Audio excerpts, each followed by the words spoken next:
आज का जो हमारा टॉपिक है वो है classification of gymnosperms.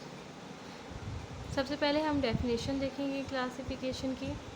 Classification is the placement of organisms objects into groups and categories proper study a clear understanding.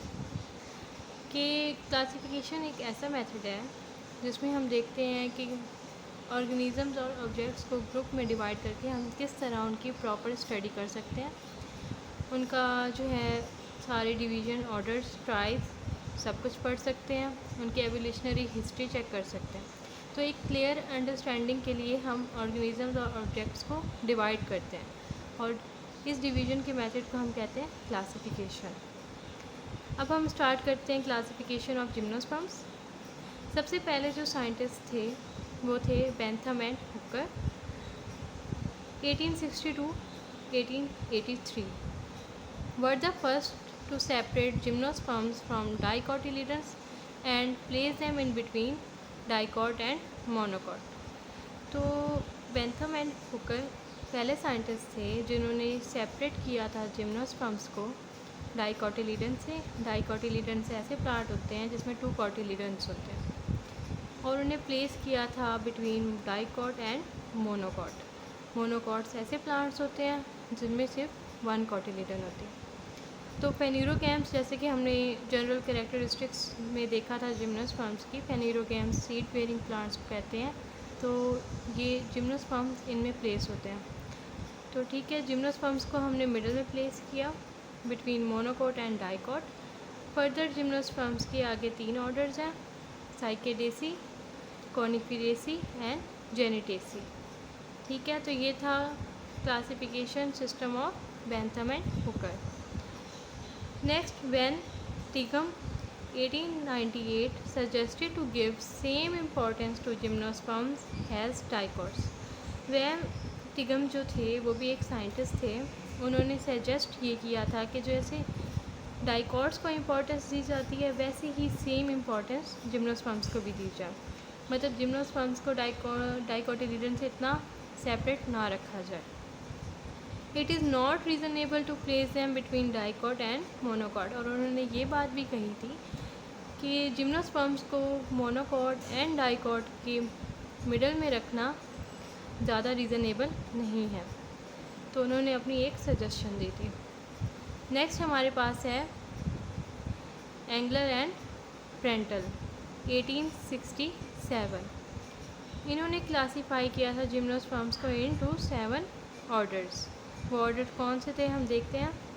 सबसे पहले Cycadofilicales, second Cycadales, third Bennettitales, fourth Cordaitales, fifth Coniferales, 6 Ginkgoales and 7 Gnetales.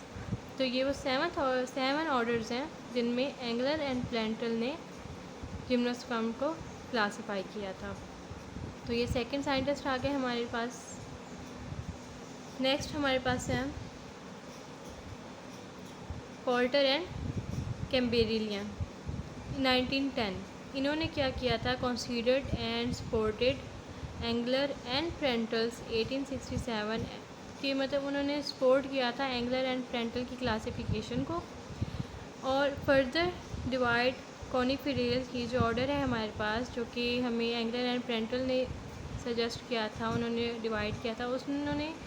तो Coulter और कैम्बेरिलियन ने कॉनिफेरेल्स को आगे further families and tribes में divide कर दिया। वो फैमिलीज़ एंड ट्राइब्स क्या हैं, पाइनेसी एंड टेक्सेसी। पाइनेसी में 4 ट्राइब्स आ जाती हैं एंड टेक्सेसी में 2 ट्राइब्स आ जाती हैं। ठीक है, यहाँ तक 3 साइंटिस्ट हो गए। एक बार दोबारा देख लेते हैं।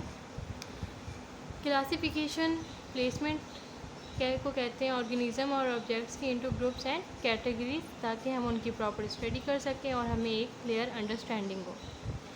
उसके बाद हमने Bentham and Hooker classification system देखा, जिसमें उन्होंने जिम्नोस्पर्म्स को डाइकॉट एंड मोनोकॉट्स के मिड में रखा और इन्हें सेपरेट किया। फर्दर जिम्नोस्पर्म्स के 3 ऑर्डर बताए, साइकेडेसी, कॉनिफेरेसी एंड जेनिटेसी। उसके बाद वैन टिगम की सजेशन देखी हमने about Bentham and Hooker system, जिसमें उन्होंने ये बताया कि जिम्नोस्पर्म्स को सेम इम्पॉर्टेंस देनी चाहिए जैसे कि हम डाइकॉट्स को देते हैं, और ये रीज़नेबल नहीं है कि हम डाइकॉट्स एंड मोनोकॉट्स के दरमियान में जिम्नोस्पर्म को प्लेस करें। नेक्स्ट हमने देखी एंगुलर एंड पेरेंटल क्लासिफिकेशन। उन्होंने 7 ऑर्डर्स में डिवाइड किया, साइकाइडोफिलिकेल्स, साइकाडेल्स, वेनिटिएल्स, कॉर्डेटिएल्स, कॉनिफेरेल्स, जिंकोगेल्स एंड जेनिटेल्स, ये 7 ऑर्डर्स बताए। उसके बाद हमने थर्ड देखा कॉल्टर एंड कैम्बेरियन, जिन्होंने क्या किया, सपोर्ट किया angular and parental system of classification को, और फर्दर डिवाइड किया कॉनिफेरेल्स को इनटू फैमिली एंड ट्राइब्स। वो फैमिलीज़ कौन कौन सी हैं, फाइनेसी एंड टेक्सेसी। ठीक है, अब हम चलते हैं फर्दर क्लासिफिकेशन की तरफ। फोर्थ हमारे पास है professor B Saini 1920।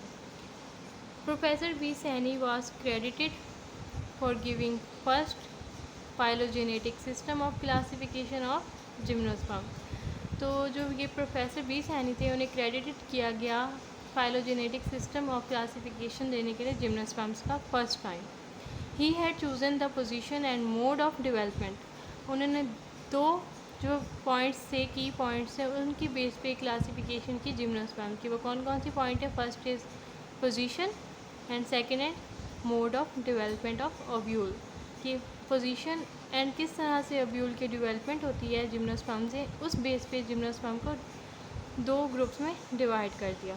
First group is phyllosperms. Phyllosperms ऐसे प्लांट होते हैं जिनमें जो ओव्यूल है वो लीफ की सरफेस पे बॉर्न होते हैं, जैसे कि यहाँ पे, अब यहाँ पे समझ लें, कंसीडर कर लें ये एक लीफ है, तो लीफ की बेस पे जो है ओव्यूल जो है ना बनेंगे। ठीक है, तो इसके फाइलोस्पर्म्स के 3 ऑर्डर्स हैं, कौन कौन से, साइकाइडोफिलिकेल्स, बेनिटिएल्स एंड साइकेडेल्स।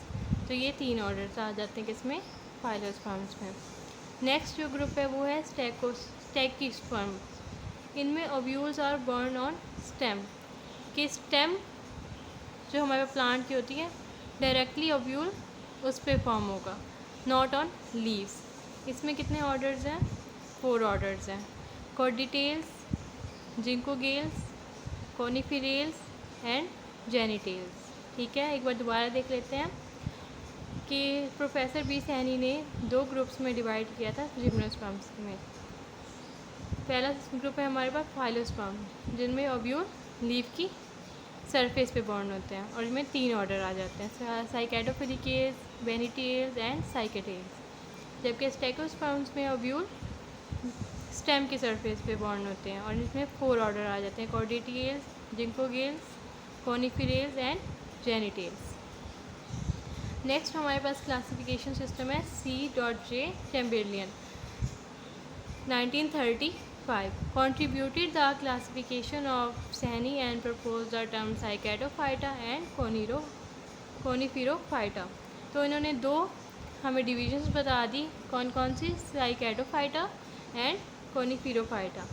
इससे पहले कि हम साइकैडोफाइटा एंड कोनिफेरोफाइटा देखें, इनकी आगे जनरल कैरेक्टर्स देखें, इससे पहले हम ओवरऑल जिम्नोस्पर्म के कैरेक्टर्स देख लेते हैं। जिम्नोस्पर्म के कैरेक्टर्स में सबसे पहले हमारे पास आ जाते हैं ओव्यूल नेकेड, के ओव्यूल पे किसी किस्म की कोई सीड कोटिंग नहीं होगी, बिल्कुल नेकेड होंगे। स्केल फॉर्मिंग अ स्ट्रोबिलस, कि जो हमने जनरल कैरेक्टरिस्टिक्स में पढ़ा था जिम्नोस्पर्म की, के स्टेम पे स्केल लीव्स होती हैं इस तरह से ब्राउन कलर में, तो ये स्केल लीव्स क्या करेंगे, स्ट्रोबिलस बना लेंगे। स्ट्रोबिलस इसे कहते हैं कोन, मतलब कोन लाइक स्ट्रक्चर बना देंगे on the surface of plant. Seed in sporophyll attach to scale. अब जो ये स्केल होंगे इन्हें हम ब्रैक्ट्स भी कह सकते हैं। जो ये कोन बनाएंगे, इन कोन के अंदर हमारे पास सीड प्रेजेंट होंगे। Absence of lodging of pollen grain indirectly, कि पोलन ग्रेन की जो लॉजिंग होगी, मतलब कि जैसे माइक्रोस्पोर्स का फीमेल गैमेटोफाइट तक या ओव्यूल तक जाने का जो प्रोसेस होगा वो इनडायरेक्टली नहीं होगा, वो बाय डायरेक्ट मेथड होगा। Absence of vessels and companion cell, जैसे कि हमने जनरल कैरेक्टर्स में पढ़ा था जिम्नोस्पर्म की कि जिम्नोस्पर्म्स में vessels and companion cells present नहीं होते इन वस्कुलर बंडल। अब हम आते हैं अपनी डिविजन्स की तरफ। सबसे पहले हम देखेंगे Cycadophyta. Cycadophyta large frond like leaves. Frond like leaf मतलब कि फर्न लाइक लीव्स होंगे, ठीक है, बहुत small fern like leaves. Lower gymnosperms, ये सबसे लोवेस्ट जो है जिम्नोस्पर्म है, मतलब ज़्यादा वेल डेवलप नहीं है। Small plants unbranched. Small plant mean shrub की फॉर्म में प्रेजेंट होंगे और इनमें कोई ज़्यादा ब्रांचिंग नहीं होगी। Soft wood monoxylic. Soft wood monoxylic का मतलब है कि ऐसी वुड जिसमें जस्ट वन रिंग प्रेजेंट होगी ड्यू टू प्रेसिस्टेंट कैम्बियम, मतलब कि कैम्बियम एक्टिविटी ज़्यादा देर तक नहीं रहेगी, शॉर्ट लिव्ड होगी। इनमें पिथ एंड कॉर्टेक्स ब्रॉड होंगे और सॉफ्ट वुड होंगी और कमर्शियली ये ज़्यादा यूज़फुल नहीं होती, ठीक है। Seeds with radial symmetry. Radial symmetry का मतलब अबाउट सेंट्रल एक्सिस, इस तरह से जो है ना सीड की रेडियल सिमेट्री होगी। लीव्स पाइनेटली कंपाउंड, के लीव्स जो हैं वो पाइनेटली कंपाउंड होंगे, ठीक है, सिंपल नहीं होंगे। नेक्स्ट हम देखते हैं कोनिफिरोफाइटा। कोनिफिरोफाइटा में हमारे पास हार्ड वुड होगी। साइकैडोफाइटा के बिल्कुल ऑपोजिट हार्ड वुड होगी। इसमें जो है हमारे पास कैम्बियम एक्टिविटी ज़्यादा होती है, शॉर्ट लिव्ड नहीं होती, ठीक है। कॉर्टेक्स एंड पिथ्स ज़्यादा ब्रॉड नहीं होते और ये कमर्शियली बहुत यूज़फुल होती हैं और ये हार्ड होती हैं। ये हायर जिम्नोस्पर्म्स होती हैं। लार्ज ट्रीज एंड ब्रांच, इनमें ब्रांचिंग काफ़ी ज़्यादा होती है और ये मैक्सिमम हाइट अटेन करते हैं। नेक्स्ट लीव निडल शेप्ड होंगी, ठीक है, जैसे कि आपने पाइनस प्लांट की देखी होंगी किस तरह से निडल शेप्ड के होते हैं, कुछ इस तरह से, तो ये निडल शेप्ड होंगे। Seed with bilateral symmetry, for example Pinus. Bilateral symmetry का मतलब कोई ऐसा ऑब्जेक्ट जिसे आप 2 इक्वल पार्ट्स में कट कर सकें, तो उसे हम कहते हैं bilateral symmetry. Leaves small and simple, इनमें लीव्स पाइनेटली कंपाउंड नहीं होंगे, स्मॉल होंगे एंड सिंपल होंगे, ठीक है। तो यहाँ तक हमने क्लासिफिकेशन सिस्टम ऑफ सीजी कैम्बिलियन देख लिया है, जिसमें हमने साइकाडेल्स, कोनिफिरोफाइटा के जनरल कैरेक्टर्स देखे एंड ओवरऑल हमने जिम्नोस्पर्म्स के भी कैरेक्टर्स को डिस्कस कर लिया। अब नेक्स्ट हमारे पास है Arnold 1948। Include all member of naked seed bearing gymnosperms into 3 और डिवीजन।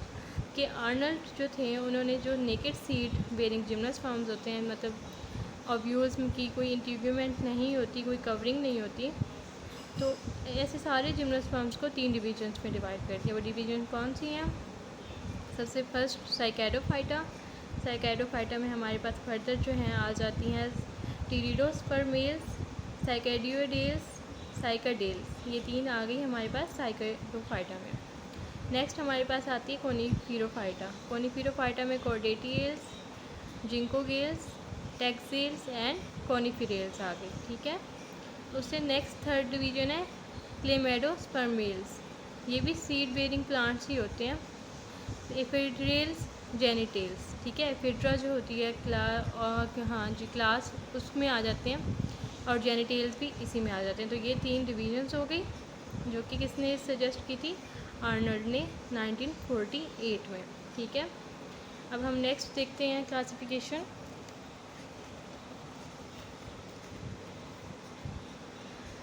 नेक्स्ट हमारे पास है classification system of professor D Pant 1957। Professor D.D. Pant proposed more elaborate and broad based classification. He divided gymnosperms into 3 or division 9 classes, 14 orders in all.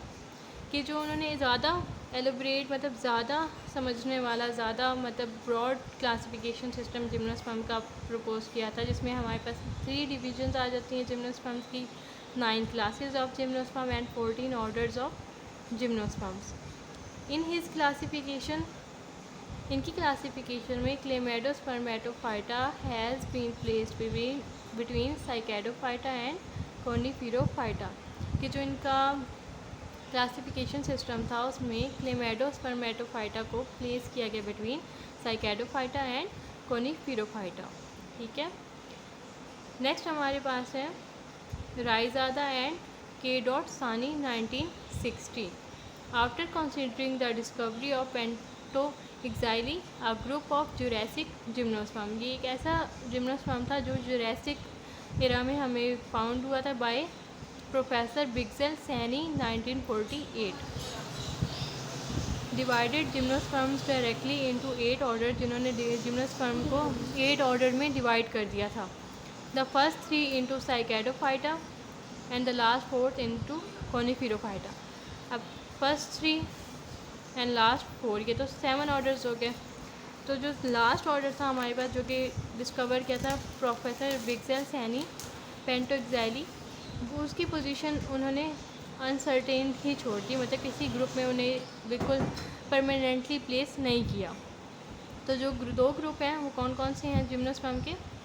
Cycadophyta and कोनिफेरोफाइटा। Cycadophyta में साइकेडोफिलिकेल्स, साइकाडेल्स, साइकेडियोलेल्स। अब इसमें ये जो है 8th हमारे पास जो है ऑर्डर, इन्होंने अनसर्टेन ही प्लेस कर दिया इसे इन साइकेडोफाइटा।